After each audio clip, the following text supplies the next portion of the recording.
Everyone to the 100 Black Men Mayoral Candidate Forum. My name is Cedric Dawkins. I'm your moderator for the evening. We want to give each candidate at this time a minute to introduce themselves, give their name, and a brief description of yourself. Let's start with Ken Russell, first candidate. How much time? We'll say 2 minutes. You always got to tell a politician how long they got. 3 seconds. Because they will just continue. 2 minutes. First of all, I'd like to introduce myself and say thank you very much for doing this, 100 Black Men, and especially St. Paul and Reverend Jackson III for hosting this event and educating our community and welcoming the candidates. So thank you all very much. Give yourselves a round of applause, please. My name is Ken Russell. I left office 3 years ago after serving 2 terms on the City of Miami Commission.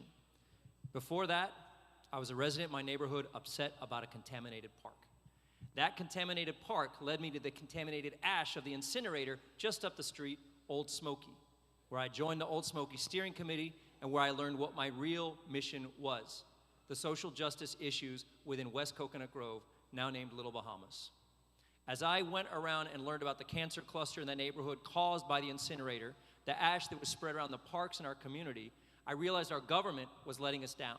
So I organized my neighborhood, educated each other on the issues, and we got it all cleaned up. When I learned there were 5 other contaminated parks, I decided to run for office, and I won the District 2 seat of the City of Miami Commission. And then I won re-election. Now, what I was able to do while I was in was affordable housing issues and social justice, environmental legislation, all of which I'm very, very proud of. I left with my head held high that I had accomplished the legislation, but very frustrated with the dysfunction and corruption of the City of Miami government. In fact, there's video out there of me leaving very angry from City Hall on my last day. I left and found peace again with my family. I started my own business, my health started coming back, but I kept watching what they were doing, and it was getting worse and worse. From trying to give themselves lifetime pensions, to taking out the public benefits from major deals, to undoing the environmental protections that I put in place while I was there. I started thinking about, do I file a lawsuit? Do I file a bar complaint? I got upset and went to City Hall. I hadn't been there in 2 years. I decided I'm going to run for office.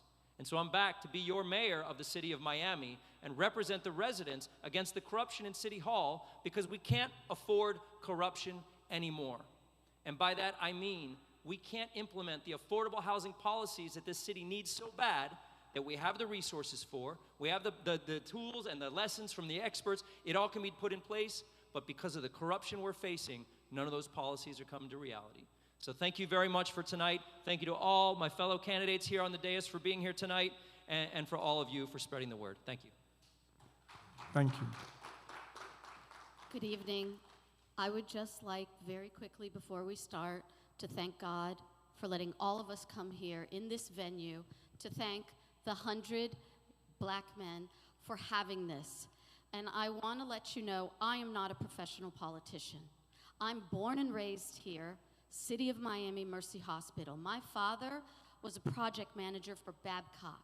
He went to work every day in his rec truck and came home every day and fed 5 kids. My mother was a stay-at-home mother until we were older. I myself am a real estate agent. For 25 years, I was a single mom. I've been through the times that a lot of people have being a single mom and not having food for your child. I've been there. I know what it is to have that in my history. Now, I've been blessed and asked to come here today because I want to make a difference in the community. I'm not far right and I'm not far left, and I don't have developers in my pocket that the other politicians do. I want to execute and get things done. That is what I am about. Now, I want to let you all know that a little girl came to me from Pork and Beans, from the barracks, and I put her in the Miami City Ballet bus program. I gave her my ballet shoes, my ballet outfit, and I taught her. We auditioned, she made it in, and I got her and her mom out of there and moved them into Wynwood. I am your boots on the ground girl. I will execute what needs to be done. The unfairness. We have a candidate that's not here because he thinks he already won. That is not fair. He should be here with us. He's already picked a city manager, Kalina, and he's already picked a police chief, and that's no one in this room. So before you go and vote, look up their financial records, because that tells you if their hands are clean or not. I will fight for you. I have been at City Hall for 15 years fighting for you, and some of you have seen me there. I want everyone to have a blessed evening, and thank you for letting me be here tonight. Next candidate. Every time I'm in the church, I've always sit down and reflect about my life. So I just want to say thank y'all for being here. I turned 43 last Friday, right? So this is season 43. And the cool part is it reminds me of the mantra that I've always grew up with. I am in this fight to pour life into the dreams and goals of our people. If y'all know me or if you heard anything about me, my life has always been about purpose. I have had a whole bunch of titles, y'all, right? I am a deputy chief of culture for the Miami Heat. I am a nonprofit executive that sends our kids from the city of Miami to college each and every year. You know, I'm a political scientist the last 15 years working on campaigns across this nation as well as advocating right here in the city. But most importantly, I am someone that was born and raised right here in Miami, Florida. My dad family moved here in the 1940s, but my mom's side has been here since 1896, all right? I'm actually related to one of the folks one of the 161 black men that actually was part of the incorporation papers. So when I sit here and say that I'm running for office to be mayor, or if I'm trying to push forth public policy initiatives that can help us really create and cultivate an environment that allows us to be uplifted, allows our kids to have dreams, allows our elders to understand that there is value in what they do and what they have done. To have real conversations about how we're going to rehab and develop affordable housing across this city, how we're going to implement policy to fight back against some of the things we need to do, AKA corruption, but also how we're going to improve Miami's resilience to sea level rise, extreme heat, and hurricanes. I'm telling y'all, when we talk about policy, it is personal to me because I am from here, I've been here, and I've seen exactly what has took place in our city. So I actually kind of know what to do. And it starts with each and every one of us in this church today, because it's not an I thing. It never was. It never will be. So the next mayor needs to be someone that cultivates relationships, knows how to bring people together, actually has policy ideas that can be effective and efficient and be held accountable. But at the end of the day, hopefully your mayor pours life into the dreams and goals of our people.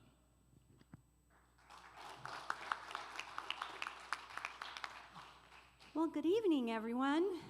Thank you so much for hosting us in this sacred space and for being in this sacred space, because tonight we're considering something really important, which is the future of our community. My name is Eileen Higgins. I am proud to serve as a county commissioner for nearly 8 years now. I represent about a third of the city of Miami. And when I ran for office, the night before my election, a radio producer on Actualidad asked me, "What are you afraid of?" And I said, "Winning." And the reason I said that is because I had promised to work on 4 things: building affordable housing, adding more mass rapid transit options, lifting people out of poverty, and supporting small businesses. And I was only really good at one of those 3 things. I grew up in New Mexico. I'm a mechanical engineer, and I went to work. My first jobs were in factories, right? So I knew that on the transportation housing stuff, I could probably figure it out, but I'd never done it. I stand here before you today, 7 years in. I have already built and opened 4,000 units of affordable and workforce housing and have 3,000 more in planning, permitting, or under construction. So I don't talk about affordability, I build affordability. When I got to the county commission, we hadn't had a new public transportation line in decades. We now have federal funds for 2. The South Dade Corridor will be opening in October, and we just received $489 million in the federal budget that was approved several months ago. That will bring commuter rail service between downtown and Aventura, stopping in places like Little Haiti and North Miami Beach, connecting people to economic opportunity. We need to do more on that. Said I was going to help small businesses. I have 8,000 small businesses in my district. I launched Elevate District 5 to add skills and training and financial and well as access to capital. Over 1,000 of those businesses are now participants and graduates of that program. And I said I would fight for working people. I was able to make sure that every concessionaire and every person at the airport gets a living wage for the next 12 years, and that the most abused workers at Miami Airport are now represented by a union, not just here, but in every airport in America. I am a person that likes to get things done. I would like to do that in the city of Miami, because as you have heard from all of my colleagues here, when City Hall is in chaos, absolutely nothing gets done for the people. Thank you.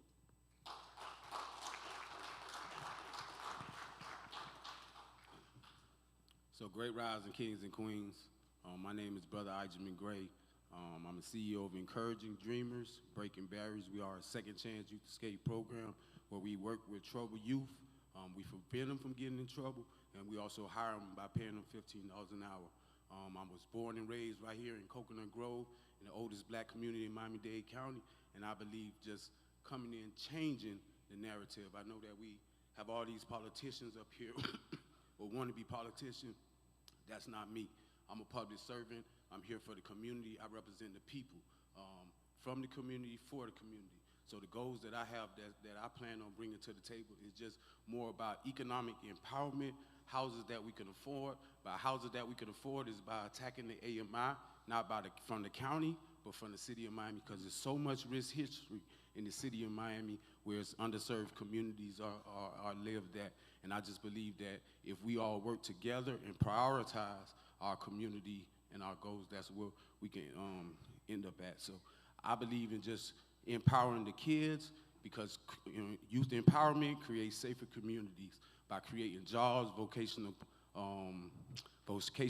trainings, and different things like that. So I believe if you want someone that's going to be fighting for the people, I believe you should fight and vote for Benjamin Gray, because I will be your next mayor of the city of Miami, first ever African-American mayor of the city of Miami. Thank y'all.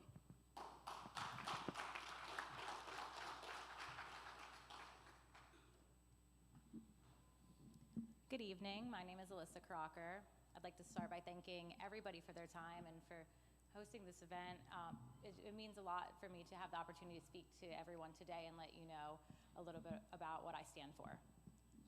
3 years ago, my father, Dr. Derek Crocker, was killed at North Shore Medical Center. I'm sure everybody is familiar with that hospital. I know I call it the death hospital, as do many others. And when my father was murdered there, they admitted to it, and it was recorded, but I couldn't do anything about it. I was denied due process. There was no parity within the courts. And so I decided that I was going to take my fight further, because this is unacceptable. They are really hurting people. I went to Tallahassee. I advocated legislation. It was for a repeal of Florida statute that denied me my due process, as it has many others. I believe that there are a lot of people in the community who are not aware of the issues that we face. They know that we have problems, but they don't know why. So what I like to do is hear all of the problems and then give solutions and fight for them. I'm not a career politician. I'm a mother, I'm a daughter, I'm a neighbor. I can't stand here and give you promises, but what I can say is that I am relentless, I am determined, and I do not give up. My father always told me, Crockers, don't quit. We never quit, and so I don't. And I would love and be honored to fight for everybody in this community. I would love to be a voice for everybody who feels like their voice is not being heard. I will fight for you. Thank you for your time. Thank you so much. Before we move on to the next portion of the program, we have a candidate that wasn't able to make it, Emilio T. Gonzalez, but he does have a representative here. So let's allow him 2 minutes to speak. Ms. Crocker, if you can please pass him the microphone. Thank you so much. Good afternoon, candidates. Good afternoon, everybody. How's it going? I have a prepared statement from Colonel Emilio Gonzalez. Unfortunately, he was not able to make it.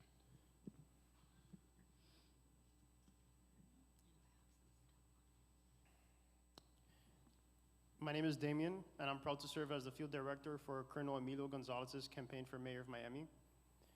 Unfortunately, Emilio could not be here in person today. He had a long scheduled commitment with our team as we celebrate qualifying for the ballot when we filed our paperwork today. So that is why he wasn't able to be here. But he wanted to make sure I was here to thank you for the opportunity to say a few words on his behalf. Emilio's story is one of service. He spent 26 years in the United States Army, rising to the rank of colonel. He later served our nation at the National Security Council and the Department of Homeland Security. Here in Miami, he has led with the same sense of duty as CEO of Miami International Airport and as city manager. What makes Emilio stand out in this race is that he believes leadership should transcend party labels. For him, it's about putting residents first. That conviction became clear when the city of Miami tried to cancel this November election. Emilio was the only candidate who stood up, went to court, and won, ensuring that every Miami resident, regardless of politics, has the right to vote. As a man who has defended democracy across the Western Hemisphere, Emilio was not about to sit by while democracy was threatened here at home. And he's made it clear. He's fighting for everyone's right to vote, even the right to vote against him. That's integrity. That is leadership. But he also knows the fight doesn't stop there. City Hall has been plagued by corruption, insiders, and special interests. Emilio's campaign is built on 3 pillars: reform and accountability to root out corruption, affordability to tackle the cost of the living crisis, and the Families First program to put Miami residents, not political insiders, at the center of city government, which includes expanded access to childcare, protect senior services, and expand the healthcare access to Miami residents by having them able to purchase the same healthcare plan as city employees. I'm proud to work for Emilio because he isn't just running a campaign, he's leading a movement to change the direction of Miami, restore trust in government, and put residents first. Thank you for this opportunity. Thank you so much. Now that you all have a brief introduction of all the candidates, but before we move forward, we're going to have some special remarks, first by Pierre Rutledge, the president of the 100 Black Men of South Florida, as well as the pastor of this house, Robert Jackson III.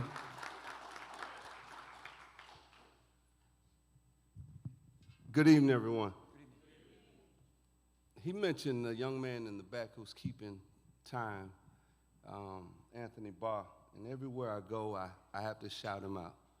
This kid, he's not a kid anymore, this young man is a 5,000 Role Models Wilson Scholar who went on to Florida A&M, who this spring graduated summa cum laude from the Florida A&M University. Raise your hand.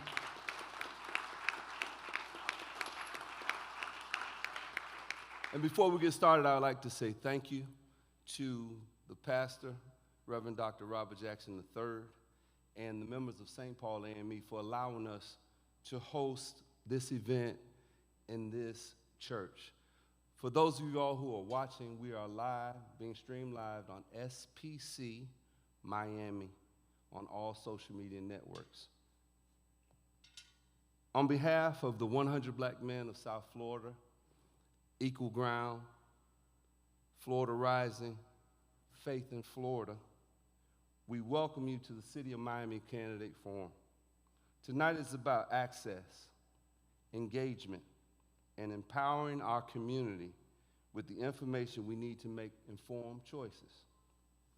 We thank each of the candidates for being here and for their commitment to serving the people of the City of Miami. Let's listen, learn, and work together for a stronger future. Welcome, and thank you for joining us. And before I take my seat, will all the men who are members of the 100 Black Men of South Florida please stand and be recognized.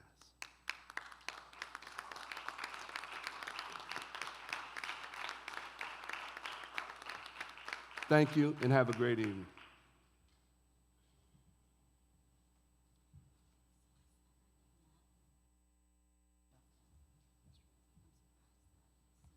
Good evening, everybody. Thank you for coming out tonight, and we're so blessed to have each and every one of you. We pray tonight that we will operate with a spirit of integrity and at the same time be true to who we are. If we're going to make a difference not only in our community but in our world, it's going to start with us having to do something. Time has gone that we can just allow things to happen. Part of faith with works is the works part. And that means that each and every one of us have to work.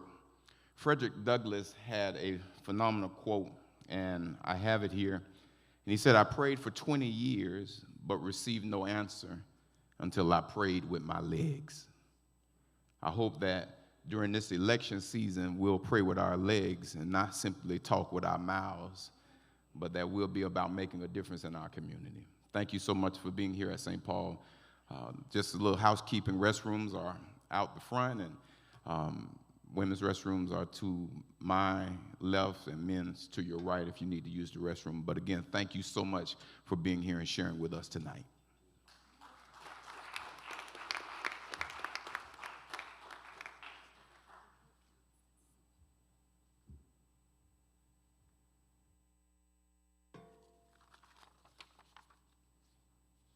Okay, it's now time to get down to the nitty-gritty. Now, I have one request of the candidates. When you answer your questions, please pick up the microphone and speak into the microphone so that your sound carries into the live stream, and then just place it down when you're done. Our first category will be housing and affordability. For the sake of time, I'm going to combine a few of the questions together, and you just answer them, in the cluster. The question is, Miami rents and home prices are among the fastest rising in the country. What is your plan to make housing more affordable for working families? How will you balance the demand for luxury development with the need for affordable housing? What specific steps would you take to protect longtime residents from displacement and gentrification? This time we'll start on the other end. Ms. Crocker, we'll start with you and work our way back.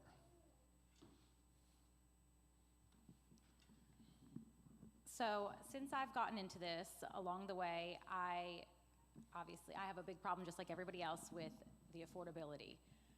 I am partnered with actually a friend of my father's. His name is Pastor Gary, and he has Mount Sinai CDC, and we have an investor. We're working on an affordable housing initiative, but not another place where you can rent for just a little bit of money and never have anything tangible. We want to help people actually get into real home ownership. We would include a smaller school, K through 12, that can fit about 500 students, a church, and also, like I said, houses. We want to focus on as well mental health and veterans as well as domestic violence victims, And with this happening, we're looking at infill lots and things of that nature so that we can use the spaces that are already there that are kind of just going to waste. I believe that this would be incredibly beneficial for everybody within the communities because you can stay in affordable housing forever, but where do you go from there? We're always told that we'll help you buy a house or we can help you with this, but a 2-hour, 4-hour class isn't going to get you a house. And you can tell me about credit, but it's not going to make my credit better. So that's something that we would like to do. And I believe that if we can start there and continue that throughout Miami, that it would be incredibly beneficial to everybody. Thank you. Thank you. Mr. Gray? So, Great Rising Kings and Queens, and I believe when we talk about affordable housing, to me, that's houses that we can't afford. The reason being houses that we can't afford is just by us going by the AMI of Miami-Dade County.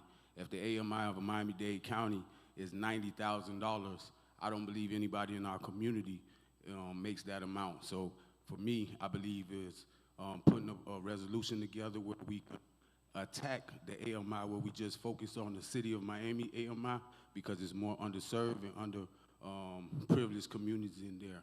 And to me, like I was once saying, true economic empowerment helps us to get our people up to self-sufficiency so that they can have be able to afford the houses. So empowering youth, creating more job opportunities helps us to elevate the quality of life for everybody, and then that will help us to just bring that information back to the community so we are able to meet the goals of housing, of the prices of housing. So that's how I would approach it. Ms. Higgins? Thank you for the question. For me, the housing affordability crisis is the #1 issue we're confronting in the city. Let me just tell you a couple of things that I have led at the county which have not yet been implemented in the city and should have been a long time ago. First and foremost, when I arrived at the county, the permitting of affordable housing buildings, whether they were for sale or whether they were for rent, the permitting process took 2 years.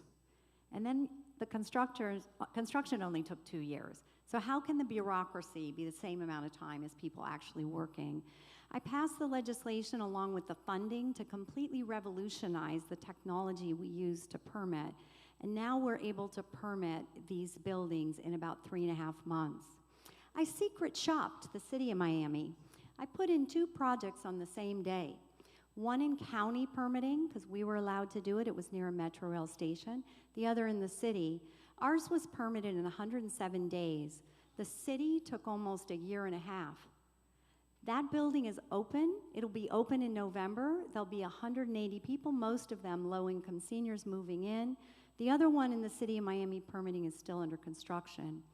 The other thing that needs to be done is building is expensive. You all know that. We need to make sure that we are eliminating impact fees.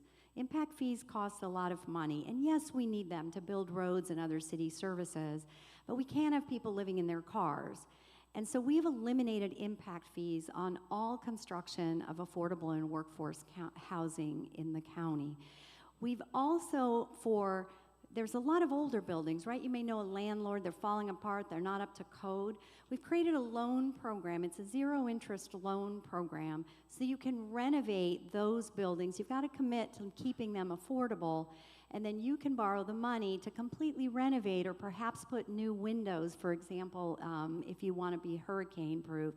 So there is a million different possibilities to deal with this. And last but not least, every piece of city-owned land needs to be looked at, and we must be asking ourselves, why isn't there housing on there? And I'll give you an example. We're building a soccer stadium, or the city's building a soccer stadium. I bet you a lot of you are soccer fans and are happy about that. But on that development, not one unit of housing is being built. So we're getting a stadium, a park, and new places to shop and eat, yet nobody's gonna live there. I don't understand that in any way whatsoever. City land must be used for the people's purpose, and right now the people's purpose, more often than not, are places to live. Thank you. Mr. Hepburn? All right, so I'm gonna level set for a second. So city of Miami, our median income is less than $60,000. The majority of people in our city actually make $40,000 or less, right? That's one. 2, the median age is me, early 40s, right? 3, when we talk about why affordable housing or development processes or permitting fees are not happening in our city, let's have some real conversations about politicians taking money from developers, lobbyists. Let's have some real conversations about something called a community benefit agreement that normally do not benefit the agreement most of the time when we negotiate these deals. Let's have some real conversations that our elected officials are not pushing forth policy to help people that are not moving into luxury apartments or townhomes or condos. So I just want to level set. But my administration is going to do this. One is called an anti-displacement fund. So for everyone that's living in our city, that's been here 20 years plus, they have a homestead exemption on their home, we're going to freeze your property taxes. You will not pay property taxes increases for the next 20 years. Also, my administration is going to put forth a budget that will not increase the millage rate. So across this city, we are sustaining our economic status because we do not have a money problem in the city of Miami, y'all. We have a spending problem on a bunch of stuff that is not helping us rehab, develop affordable housing. Also, we're going to increase the senior rental assistance program in my city for my elders that need help with their rental bills, their utilities. I got you covered. That'll be in the budget as well. But let's have some real conversations about inclusionary zoning. Let's have some real conversations about what a CBA should be, or a community redevelopment agency. I need my residents in this city to understand how our government works so we can truly have advocacy throughout this city in order to build that rehab, affordable housing conversations that I heard all year long. But it's not going to happen by same people getting elected, pushing for same policy, taking money from corporate PACs, lobbyists, and developers, and then telling you that they're going to do something different. That is not how this game works in the city of Miami, and I am in this race to change the game. Thank you for that. Okay, so my father was a project manager, general contractor. I've been a real estate agent for 25 years. I can tell you the word affordable housing is word salad. It's not affordable. I'm sorry. Workforce housing is not affordable. We have seniors who are on SNAP who can barely afford their rent where they are, anywhere in the city of Miami. We need to educate the residents. One of the things that I want to do is, you've heard of the red bus that goes around, you donate blood. I want to create buses that go around to areas of the city of Miami to help educate the residents on what they can do to, number one, get into this word salad, affordable housing, which is not affordable, and how they can actually plan their life to put money down to get a home in the city of Miami. And again, it's not one solution, and I'm not going to pretend I've got the solution, because we have departments to work together. We have commissioners that will give their insight.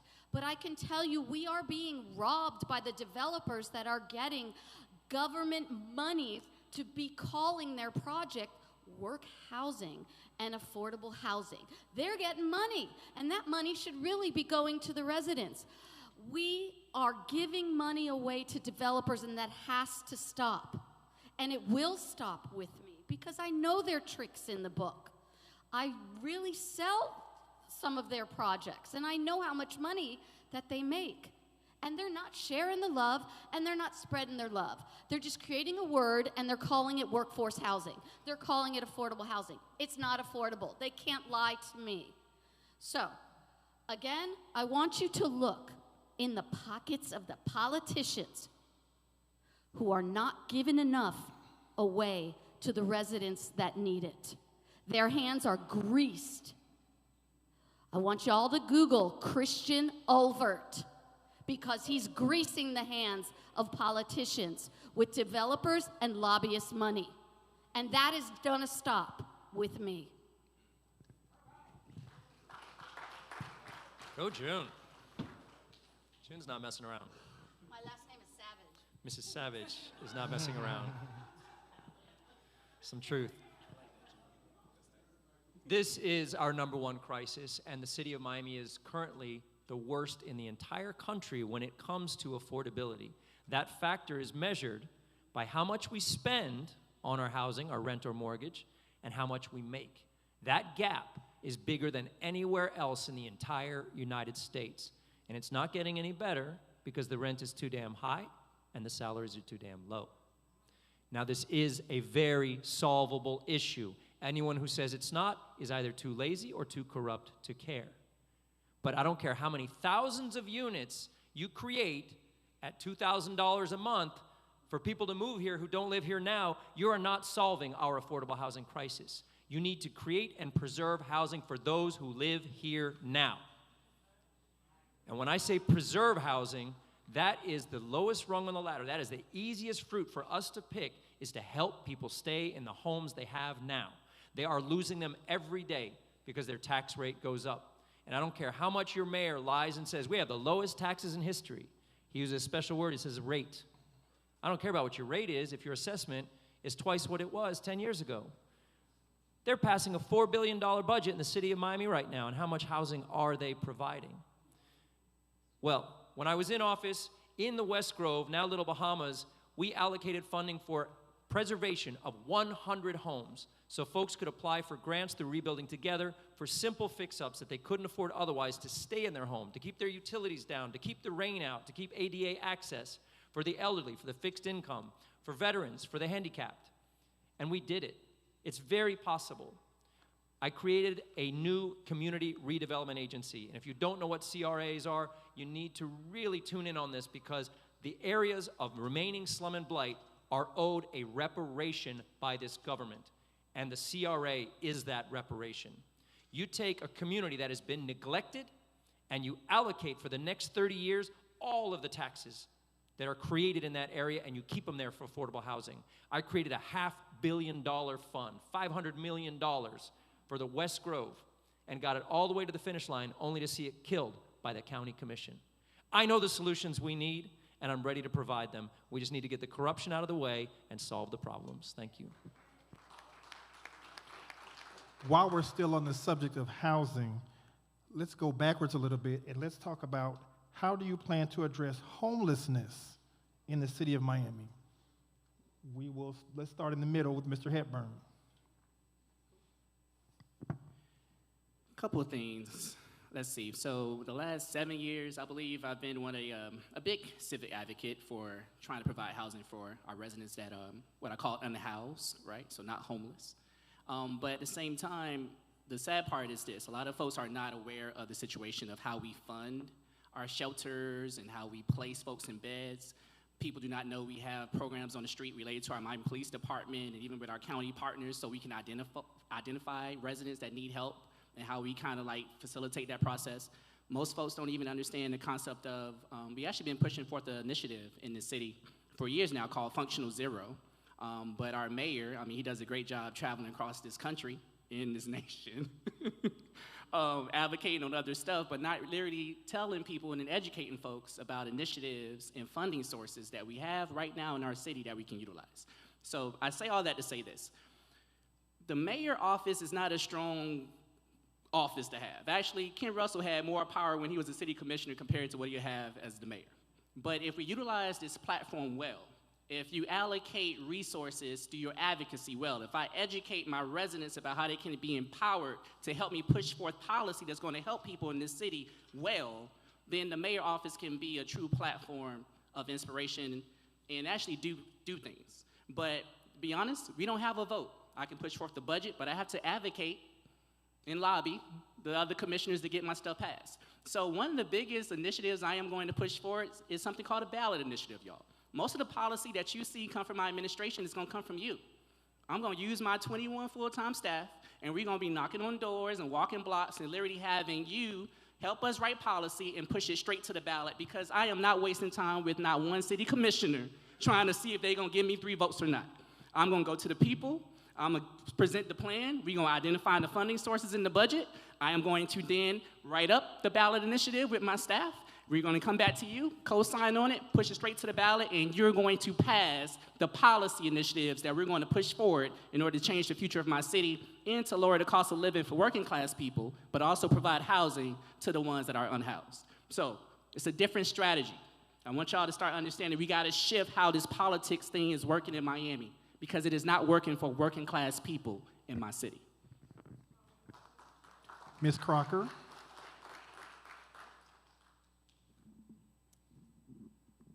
One of the most important things that I believe that we need are mobile response units. We need these units to address mental health. We need them to address domestic violence and all of the other situations that we really don't need to send an officer to. We send officers and they can be focusing on larger issues where they're needed. And they're not trained in trauma, mental health. What are they responding to? A lot of times we're getting a bad outcome when they show up to situations like this. What I believe is that we need more focus on mental health. A lot of homelessness has to do with mental health and addiction. We need rehabilitation. Our government is not focused on that.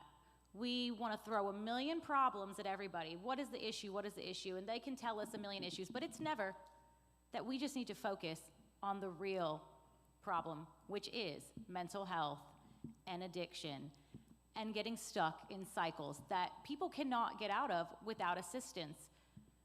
In communities like Little Haiti and Liberty City, we lack access and resources.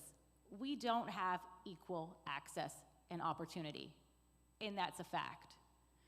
From healthcare to housing, we're lacking, and people are not speaking up, and they're not fighting. I think people have probably given up.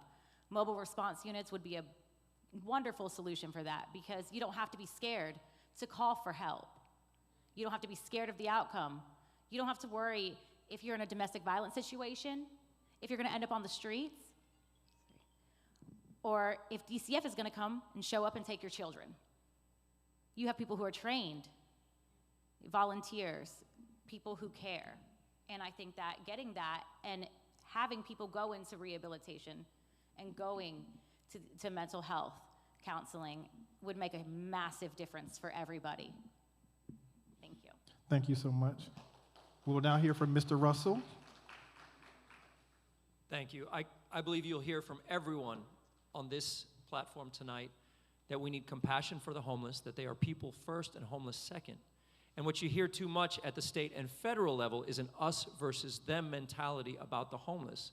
But at the municipal level, we know that any one of us could be one health decision or one paycheck away from becoming homeless ourselves. So starting with compassion as we solve the problem is paramount. We don't need an Army colonel that will militarize our police against the homeless, which is what he said he would do in his podcast appearance this week. We need solutions. We have about 1,000 people in the streets, about 4,000 people in shelter, and over $50 million a year to deal with this. We can do it.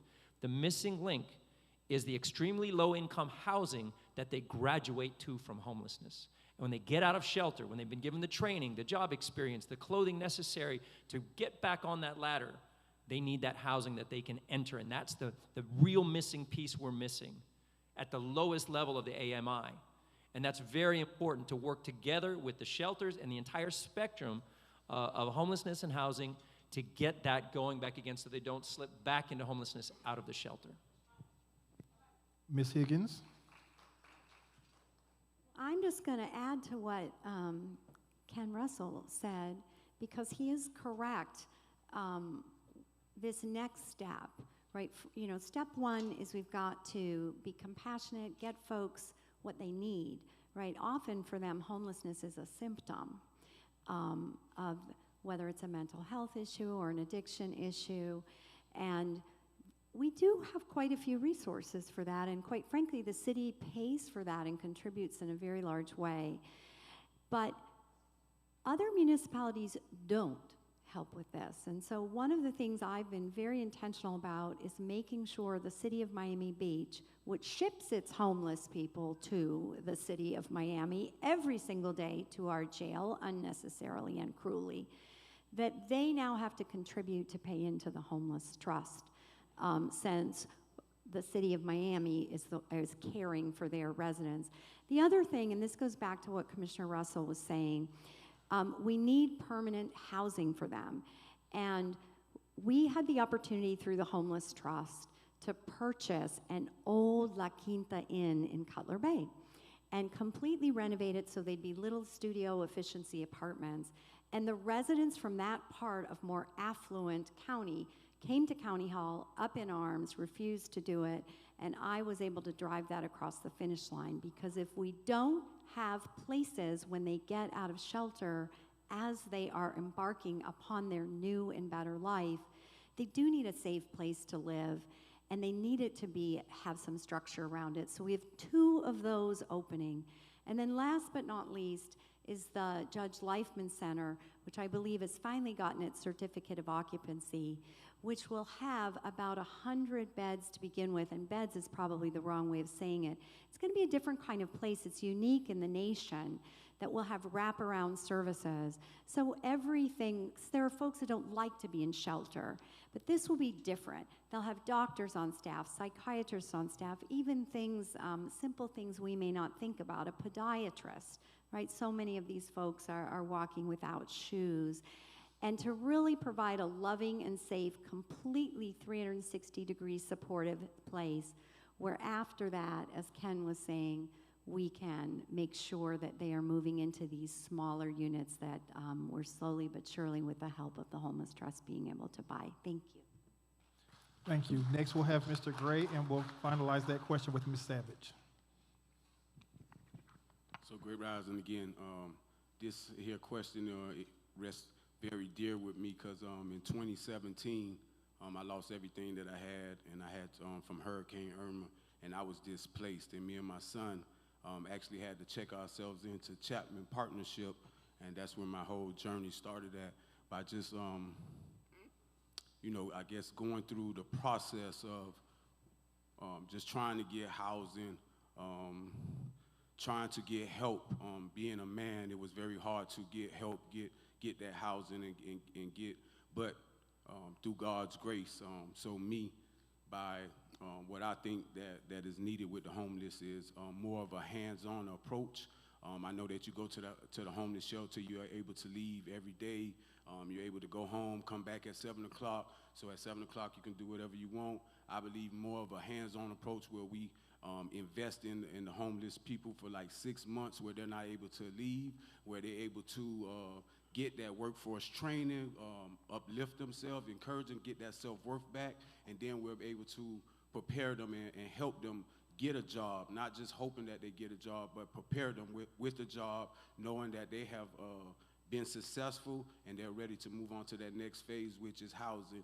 And I believe, like I said, just that hands-on approach, being more involved, that's what we're missing when it comes to empowering our homeless community.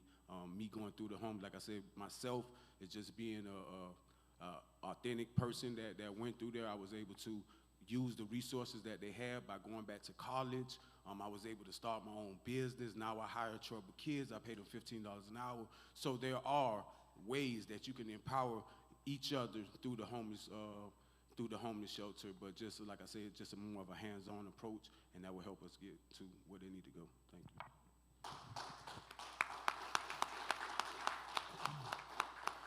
Could I get a show of hands of the people here tonight that know of the Lotus House Women's Shelter?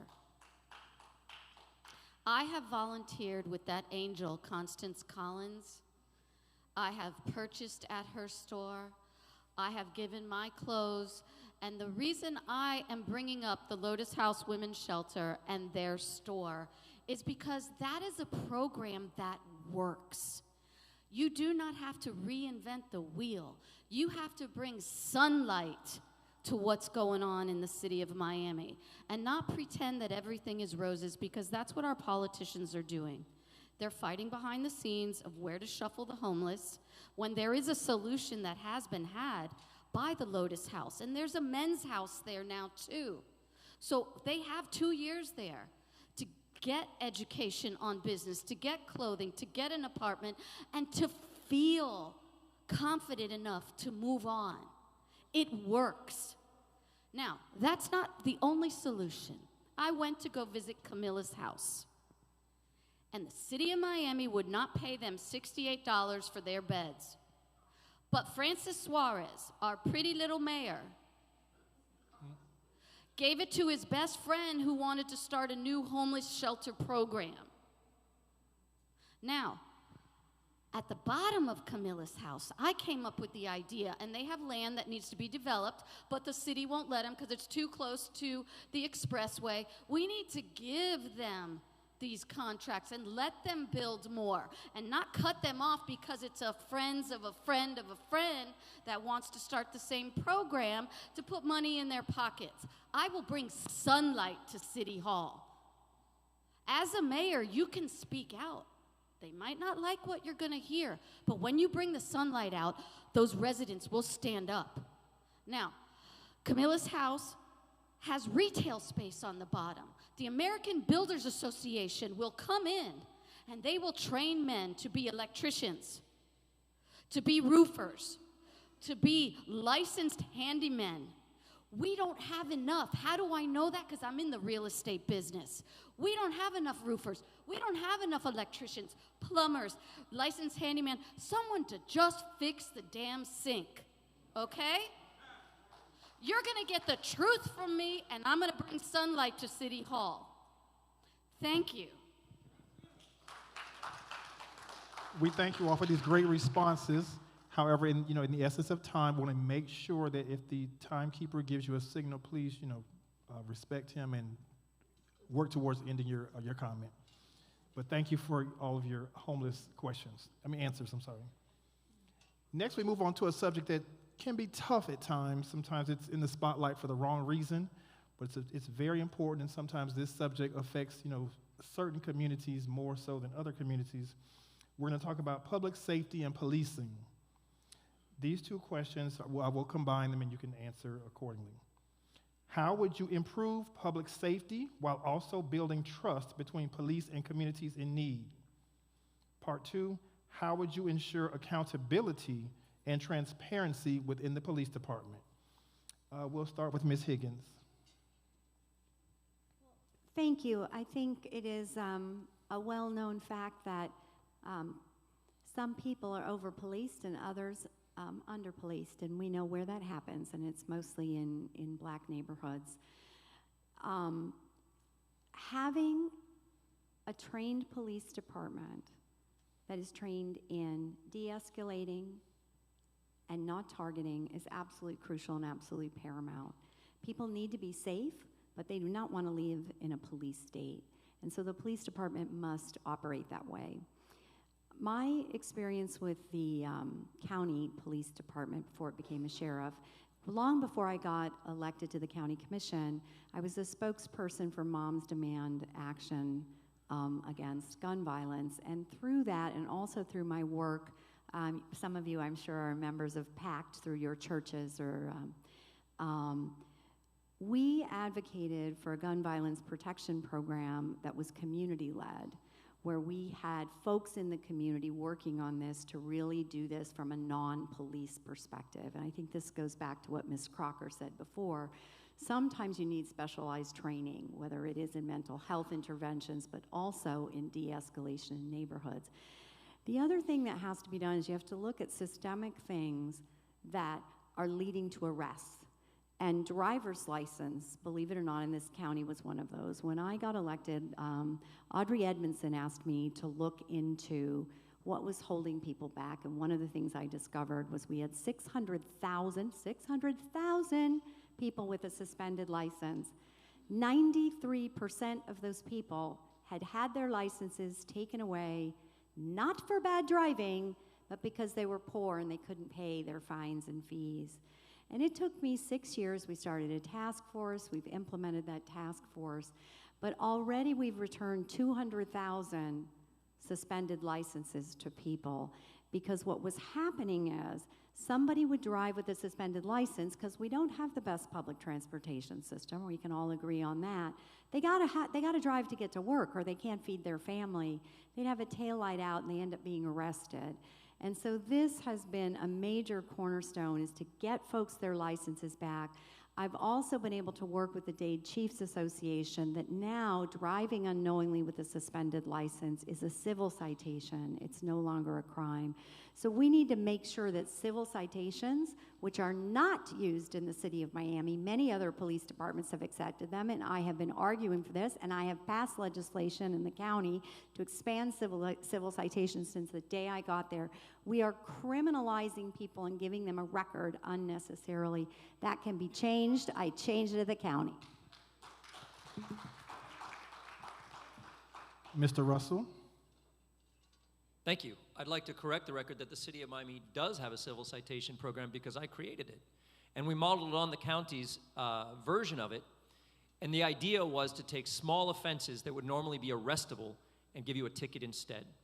using marijuana, for example, was in a sense decriminalized because instead of being arrested, you would get a citation for what was then illegal.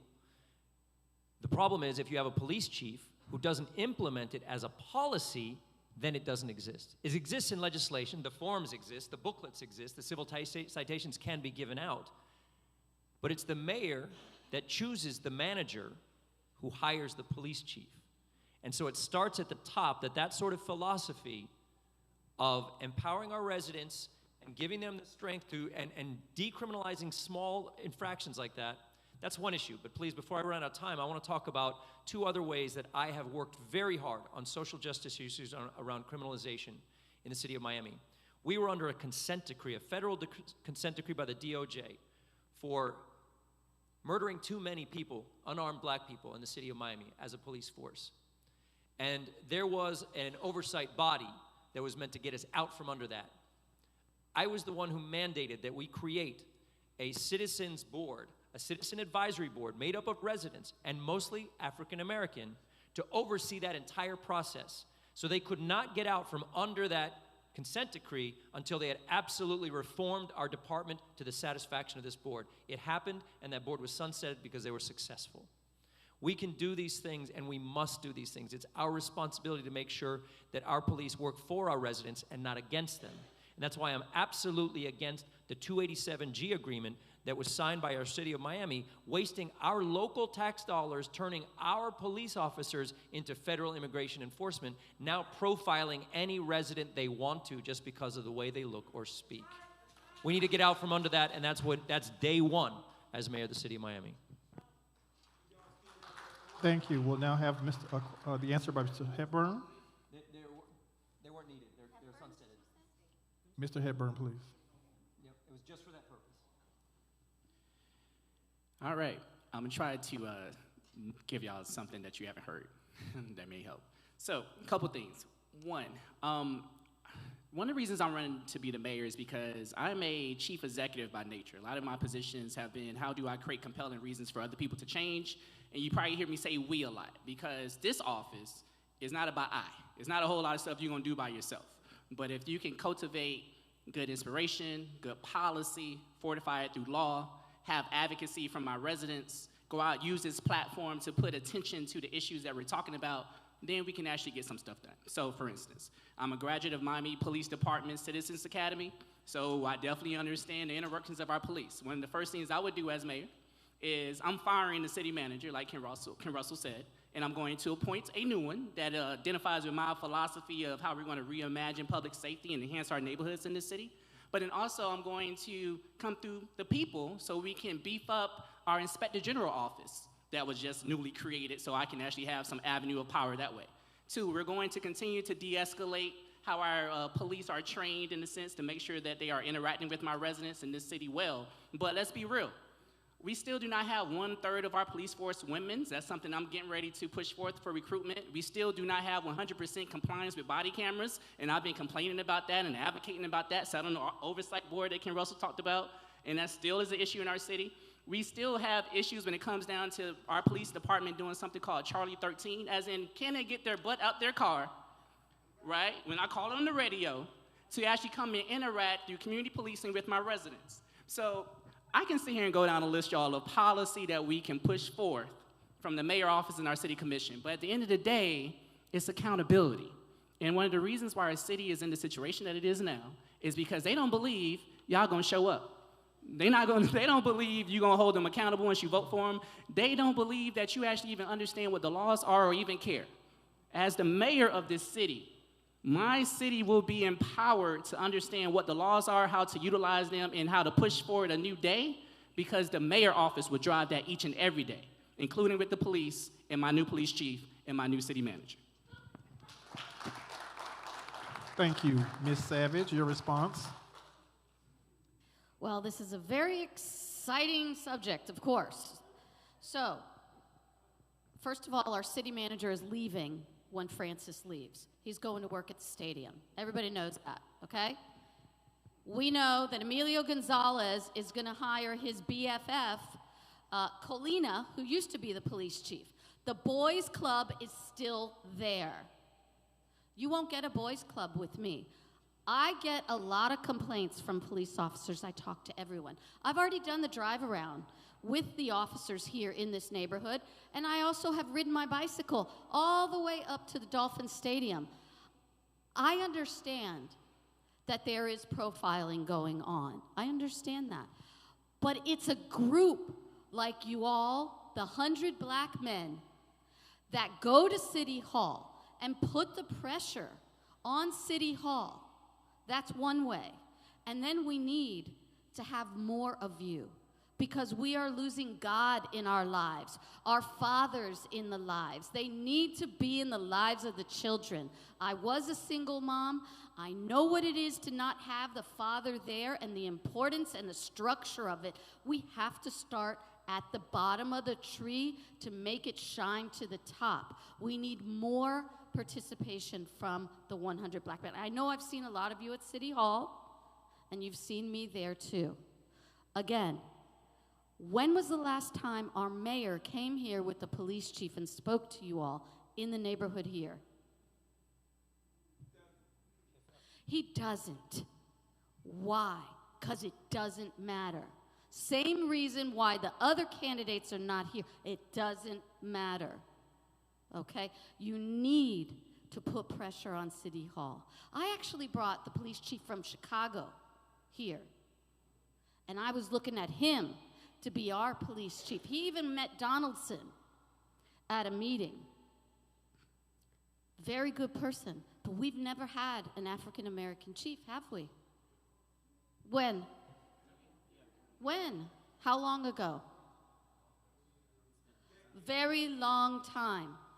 We've got to break up that boys club, and we've got to do it together, because the police are fighting within each other. They're not happy with their chief.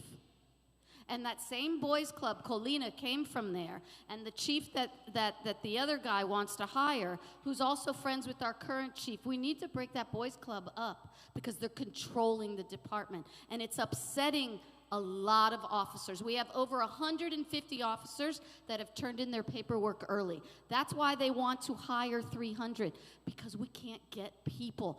They're leaving. They're tired of the way that it's governed. So the top of the tree has to represent you and has to bring sunlight to this. My cousin is a Major Metrodade retired swatting dogs. I have police in my family, but we do things right. We execute with common sense. And that's what we don't have anymore, common sense governing. Thank you. Mr. Gray. So once again, great rising kings and queens. This here is something that we have already started with our car wash initiative with Encouraging Dreamers, Breaking Barriers.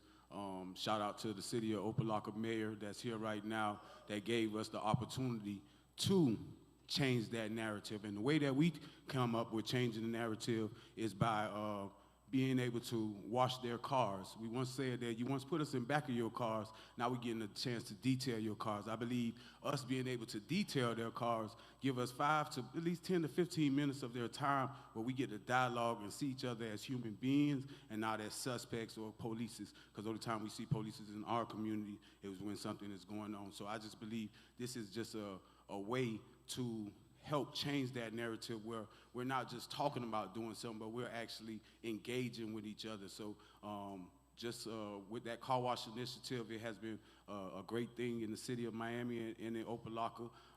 But we would just like to continue to bridge that gaps and create that dialogue between each other. And another way that I think about policing in the community is instead of the police is sitting in their cars, I believe they should walk around in their cars and beat the block up 24/7, because if we want to make our community safe, we need to be more visible. If you're sitting in your cars, you still got an opportunity to do as they want to do. So I just believe more police visibility and creating that collaboration between the community and the police, like Encouraging Dreamers has been doing for the last 5 years. We thank you. Thank you. Ms. Crocker.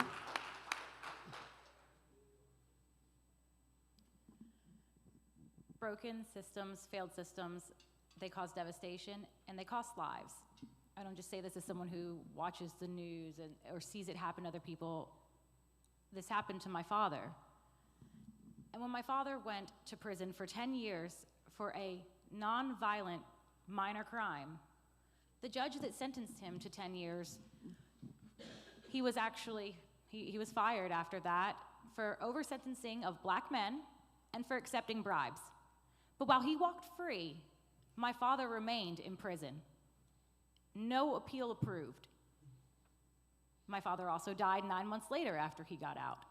Broken systems cost lives.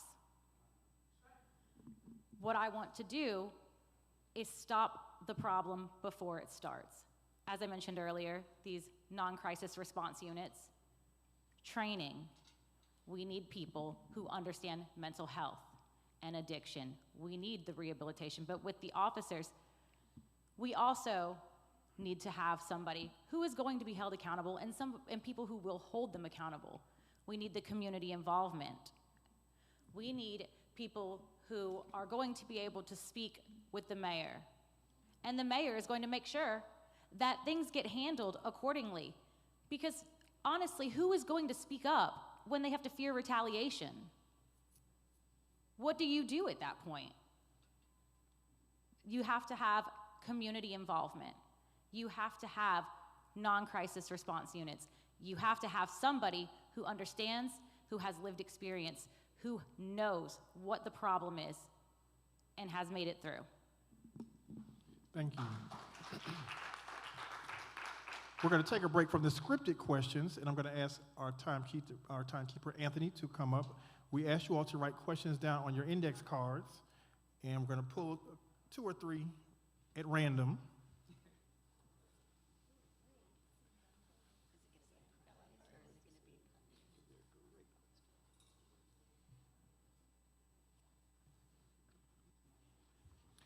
Okay, we have 3 questions that I pulled out the jar here. For many years, community development block grant funds were vital to the support of grassroots organizations that delivered impactful programs over the past decade. These funds have been significantly cut. Will consideration be taken to promote substantial funding for community-based organizations? We'll start with Mr. Hepburn. That's a very good question and statement, by the way. So the cool part about our city is something called the budget, right? Which is a moral document if you actually want it to be. And in most of our cities across this nation, across this country, across this state, the budget do not align with what our politicians and elected officials tell you all, right? If you actually go look at line items, budgets, allocation of funds that don't tie to nonprofits or park and recreation or making our world greener or any of that cool stuff, a lot of it is spent on police and a whole bunch of other stuff that's not effectively helping you. So one of the cool parts I think about this mayor race is you have a chance in me to start pushing forth forward-thinking policy of what we can do. So I'm not too sure if you know about this, but it's something called a participatory budgeting program, where I will allocate a certain percentage of our budget and have the residents decide how that money is allocated, right? We do that across this nation, but it's not happening here in the city of Miami, but it will be when I'm the mayor. And something else real simple, we don't have real conversations about, it's a quick question. We don't have real conversations about how can we fund our neighborhood associations and civic organizations in our neighborhood and actually have them be the leader pushing forth initiatives and funding sources and micro grants locally, and it doesn't always have to come from the dais. So I know I gotta go, but I just want y'all to understand, I am in this not pushing forth policy that we've already done. You can vote for somebody else for that, right? I am pushing forth policy that we have not done, that is gonna be efficient, effective, and hold us accountable, but it works because it's gonna be led by we, the people, not just the mayor.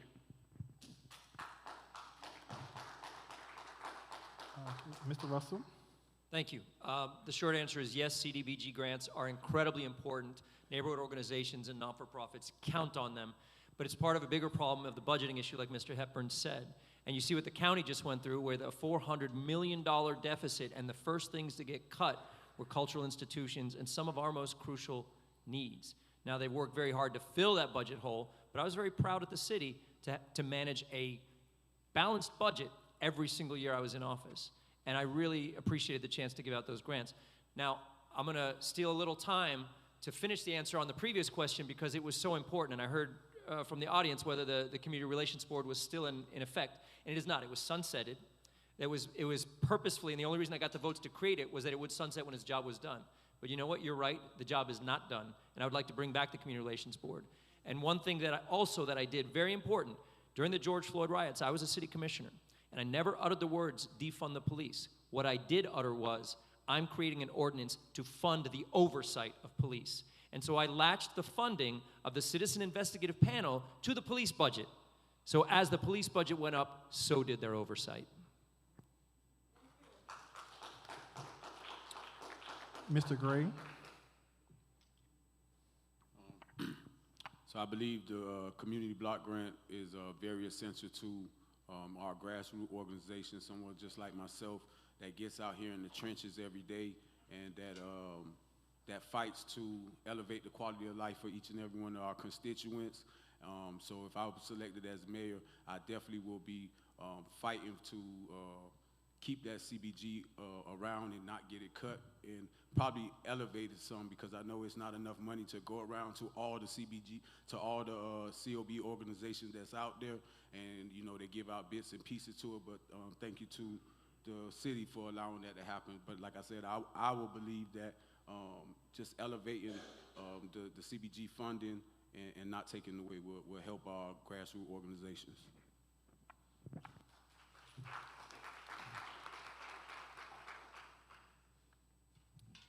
Let's hear from Ms. Higgins.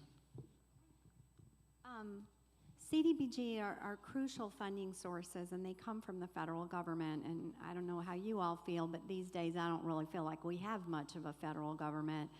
And if budgets are a reflection of our values, as I think Ken and Michael have ably reflected here, the federal government's budget is a reflection of their values, and the support of community organizations through CDBG funds is on the chopping block. So that will require us to advocate at the federal level to stop this nonsense.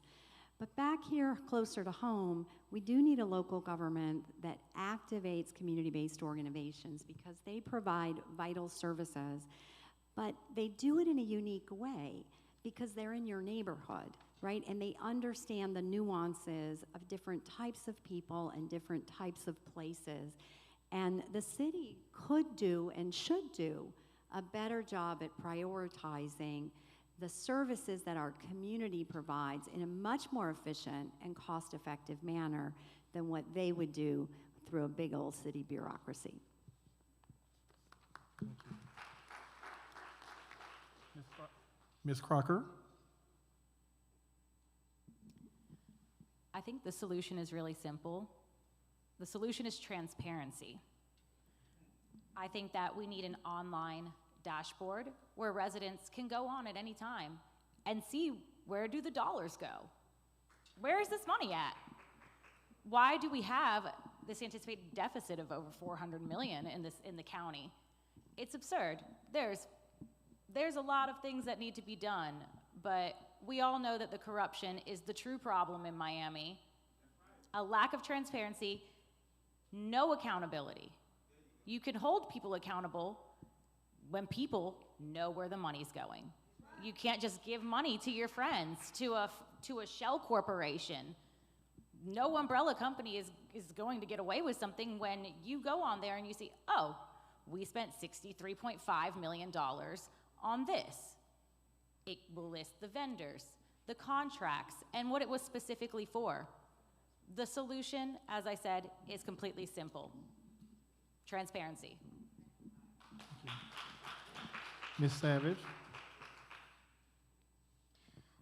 Okay, so I can bring this again back to the Lotus House. Last time I was at City Hall, Constance Collins had to pretty much beg for votes and beg for money. That woman is an angel and should never have to beg for $1 for that program. And I will make sure that she gets the funding that she needs. The communities need grant writers, and we should have grant writers specifically just for this community that writes grants, that works with the federal government, and brings it back directly to the community that they're writing the grants for. So if you want someone that's really going to work full-time, because the mayor's seat is a part-time job. All of them are calling themselves part-timers, okay? That's very unfair because our city has grown. We need someone that's there every day and working for the people, that this will not happen, and that you will have in me. Thank you. As we get ready to come to a close, we're going to ask our final question. Our final question talks about something that affects us all, transportation and mobility. Miami traffic is a daily frustration, as we all know. What is your plan to reduce congestion in the city? Do you support expanding public transportation like Metro Rail, bus rapid transit, or other transit options? How would you make Miami safer and more accessible for pedestrians, cyclists, and kids? We'll start with Mr. Russell. First is we don't start charging and raising rates for public transit to our residents. That is something that's being proposed, even by folks on this dais, at the county level to start filling the budget holes. We cannot put this on the backs of our least fortunate. Next, I think the City of Miami Trolley should have Saturday service in Liberty City. How is it possible that your administration and commissioner have not advocated on your behalf to make sure that the free public transit is available for those who need to get to all of the facilities and amenities that are needed throughout the city, not just during the work week, but during the weekend as well? There's so many solutions on transit, but the city unfortunately has the least grip on them, as we don't control the ports and the airport, the seaport, the train, the bus. But what we need to do is fill in the gap and work together with the county and not be these separate fiefdoms that try to get their stuff first instead of the whole program. Thank you. We're going to go to Mr. Hepburn. This is a good one. So one, we need to fix our flooded streets and sidewalks. I'm just going to put that out there because it comes up a lot. Two, Russell brought up a very good point. Just a level set, and I explain this every day. The city only controls the trolley, y'all. We got to talk to Ms. Higgins about everything else, okay? Metro Rail, bus, all that. Got to talk to her. But to be honest with you, we need to have some real conversations about how can we coalesce better relationships, being a little future thinking, future ready. So like, for instance, last mile service. I can increase bus routes through the trolley. I can make it faster, keep it free, make it more efficient, get it to more places across the city, but I still need to figure out how to get you to your house, to your home, to your doctor's appointment, to Target. So how do I negotiate contracts with Uber and other ride-lifting services so once you get off that trolley, it connects you to get you close to the Metro Rail or get you close to the Metro Bus or get you right in that car to take you straight where you need to go, but it's something that is not coming out of your pocket, right? How do I figure out ways that we utilize the urban air mobility, sorry about that, you threw me off with the, right? So we can figure out other ways to get you around the city. But then most importantly, y'all, we gotta have some real conversations about, do you want to really advocate for public transit? Because a lot of people think it's just for poor people. So when I'm sitting here advocating for it, a lot of folks don't come up and fight for public transit because they think that's for those folks. We gotta have a city that believes it's for all of us in order to push forward a better day for all of us, not just those folks. Mr. Gray. So yes, I believe in definitely investing in public transit because why it definitely will affect our seniors and help them to be able to maneuver more. I believe, like Mr. Russell them say that the county pretty much runs all the transit systems except the trolleys, but I believe if we can invest in some other little small businesses that provide transportation. I remember like growing up when we had the jitney, where the jitney could drop you off and take you anywhere you wanted to go throughout the whole county. I believe that something like that is needed throughout the city, where we have a little shuttle run where it runs 24/7 and it can help our constituents get from point A to point B, especially, like I say, our seniors, because our seniors definitely need that. They can't be walking 15 minutes to the bus stop and then trying to figure out a way home. So I believe just easy access to transportation for our elderlies, our youth, and our people in general will help us to see some of that hurt that we have, and definitely shutting down some of this development that they got going on all the time that has the congestions of the highways and all these other different things like that. So definitely we need to invest in something like the jitney again. Thank you. Ms. Higgins? Yes, so we all pay a half penny, and the city gets a giant chunk of that, millions and tens of millions of dollars every year that's supposed to be spent on transportation. In general, it'll be on the trolleys. For many years, the city could not even get any of that money because it was under investigation, because it was spending that money, your money, on things that weren't transportation related. So when they tell you they don't have the money to expand Saturday service on Liberty City, they're making that up. They were using your transit money on something else.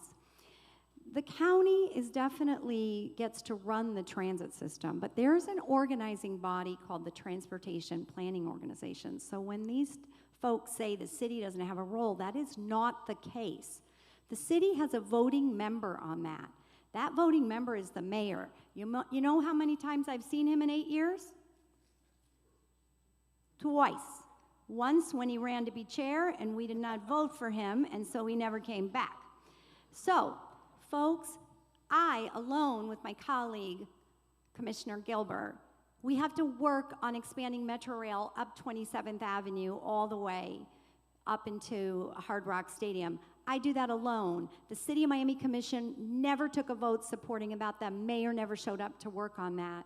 The Northeast Corridor Commuter Rail, which is going to connect our friends in Little Haiti to Miami, I've had to work on that alone. The City of Miami Commission hasn't taken a single vote in support and never shown up at a meeting on any of these things. Expanding Baylink, right? Many, many low-income residents work in Miami Beach, where obviously that city doesn't provide any damn parking, and you can't afford to park there even if you can get there, right? And they certainly don't like people living in affordable housing. So folks are commuting 2 hours. There's not been a single resolution or a single person at the city of Miami that's ever said, we want to connect Miami and Miami Beach so our workforce can get to work in 15 minutes rather than 2 hours on the bus. So they can have a role, they just haven't bothered. Thank you for that. Ms. Savage? Okay, this is right up my alley because I'm a cyclist, and I've ridden all the way to see a Miami Dolphin game on my bicycle. And I don't know if anybody knows the Tall Bike Crew, but those are friends of mine. You know Tall Bike Crew? You know Raven? Okay, so you know I'm talking the truth here. Okay, let me tell you something. You got to stop electing politicians that have been in office for 8 years and haven't done this for you. Stop the mouth clapping that they're gonna do it when they get there. I'm a cyclist. My mom takes the trolley. But you know what? No one's done it for you because you've elected the wrong people. And they talk pretty, but they don't work for you. They work for the developers that are in their pockets. I have sworn not to take developer money. I'm a real estate agent. I'm a good damn negotiator. For 25 years, I've been negotiating contracts, okay? I will make people work. I will make those contracts. I will make this happen for you. I'm a cyclist. I am boots on the ground. I will not pay my friend $250,000 to do a survey of how to get from A to Z. I will work with the hotels to get those hotels to pay for anyone down here or in the Haitian community that works in those hotels to get a transportation and to pay for these trolleys. They're making billions of dollars. Someone's got to make this execute and happen. It's common sense, and my pockets don't have grease in them. Ms. Crocker?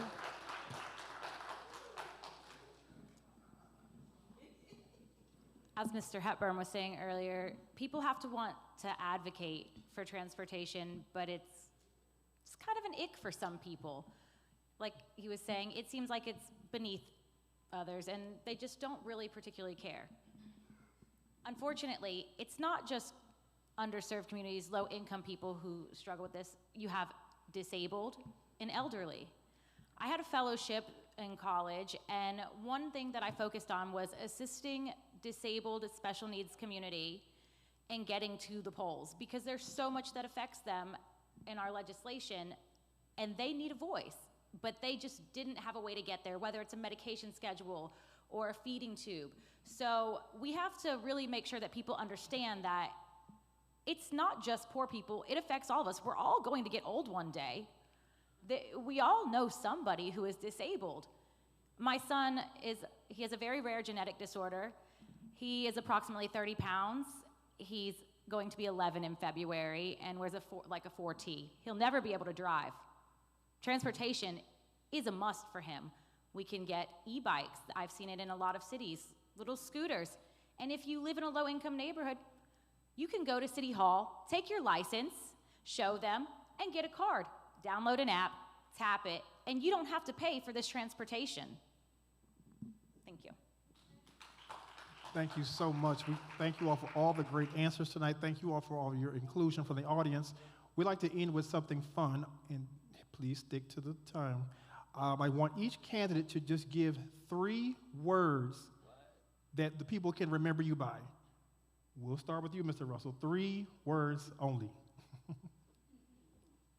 Can't afford corruption. Ms. Savage.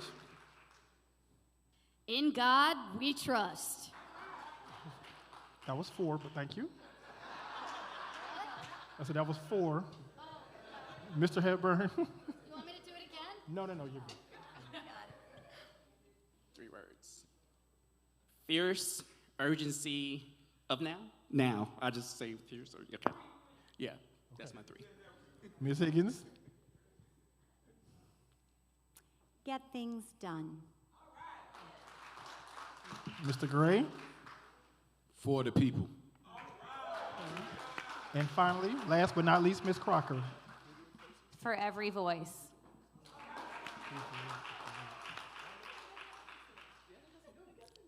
Thank you all so much. Unfortunately, we can't let the candidates get a closing statement because we're already run over time. We're about 8:15. But we thank everyone for coming out. We thank the 100 Black Men of South Florida for hosting this event. Let's give them a round of applause. We thank the sponsors, Equal Ground, Faith in Florida, Florida Rising, and everyone else who had a hand in making this a great success. And let's thank our host, Pastor Jackson from St. Paul AME Church. Thank you for having us. Thank you all, and we look forward to seeing you at our next summit, which will be sometime soon as the race progresses. Thank you. I am Cedric Dawkins, your moderator. Thank you all for coming out. Have a blessed evening. Good night.